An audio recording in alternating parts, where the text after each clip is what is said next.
Нашата партија е подготвена за предвремени парламентарни избори, истакна лидерот на ВМРО ДПМН Христијан Мицкоски, кој посочи дека пред да дојдат до евентуални нови избори, треба да се расчисти за нерегуларностите кои се случиле на вчерашниот референдум. Мицкоски истакна дека бараат оставка од јавниот обвинител заради замежување за очигледниот референдумски фалсификат и на негово место да биде назначен нов, кој ќе биде предложен од опозицијата и кој ќе се позанимава со сите нерегуларности кои се случиле вчера, но изминатата година и пол, како и формирање на анкетна комисија за испитување на злоупотребите на референдумскиот процес и техничка влада по пржински терк. Ние треба сериозно да се позанимаваме со ова што го кажавме, тоа ќе биде неотповиклива оставка на државниот јавен обвинител и именување на нов државен јавен обвинител кој што ќе биде предлог на опозицијата, се разбира, за да може човекот да се позанимава со сите овие девијантни однесувања кои што се случија вчера за време на референдумското изјаснување, но и сите оние криминали во минатите година и половина период влада на СДСМ предводена од Зоран Заев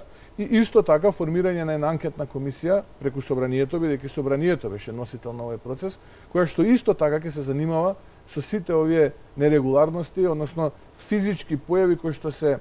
неодржливи, бидејќи не можете вие во рок од 10, 15, 20 секунди да гласате во рок од 2 часа, а претходно просекот ви бил 15-20 минути. Лидерот на опозицијата посочи дека референдумот е дебакл за политиките на власта и црвен картон кој народот му го дава на Зоран Заев. Вели дека се полнале кутии како во 90-тите години и дека најмалку 50.000 гласови се уфрлени нелегално.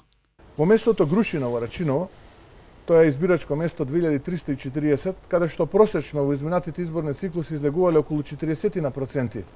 од вкупниот избирачи од вкупниот број на избирачи кои што се наоѓаат на тоа изборно место, сега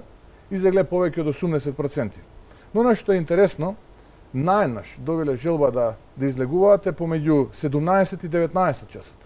каде што процентот на излезеност пораснал од 38 на 81. Или кога тоа математички би го свеле на операција, тоа значи дека секој 15 на секунди по еден гласач успеал да го оствари своето гласачко право. Од прилика нашата анализа покажува дека повеќе од 50.000